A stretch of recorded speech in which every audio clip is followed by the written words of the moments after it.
या महाराष्ट्रात हे सरकार आल्यापासून सातत्यानं छत्रपती शिवरायांचा अवमान केला जातो आणि त्याच्याकडे दुर्लक्ष केलं जातं। सगळ्यात आधी तर सुरुवात या राज्याचे राज्यपाल होते कोश्यारी, त्यांनी सुरुवात केली होती। आत्ता ज्या पद्धतीनं कोरटकरांनी इंद्रजित सावंतांना फोन करून छत्रपती शिवरायाविषयीचं जे वक्तव्य वापरलं अतिशय निषेधार्ह आहे। राहुल सोलापूरकरांनी छत्रपती शिवरायांच्या विषयी जे आग्र्याची सुटका असेल त्याच्याविषयी जे वक्तव्य केलं हे हा छत्रपती शिवरायांच्या पराक्रमाचा अपमान आहे। आणि अशा प्रकारे एकीकडे अबू आझमीचा निषेध हे सत्ताधारी करतात, तो आम्हीही केलेला आहे, पण एकीकडं कोरटकर आणि सोलापूरकर जे छत्रपती शिवरायांचा अवमान करणाऱ्याला पाठीशी हे सरकार घालतंय। त्यांच्यावर कोणती कारवाई करत नाही, त्यांना अटक करत नाही। आमच्याकडे माहिती त्यांना उलट संरक्षण दिलेलं आहे।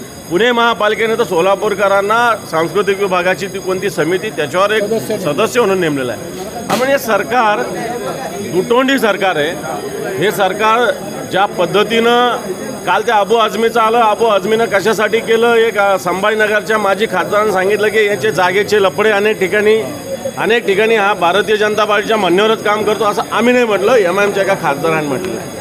आणि म्हणून हे सरकार दुटप्पी आहे, कोरटकरांवर कारवाई करत नाही, सोलापूरकरांवर कारवाई करत नाही। याचाच अर्थ छत्रपतीचा अवमान करण्यासाठी मूक संमती या सरकारची आहे।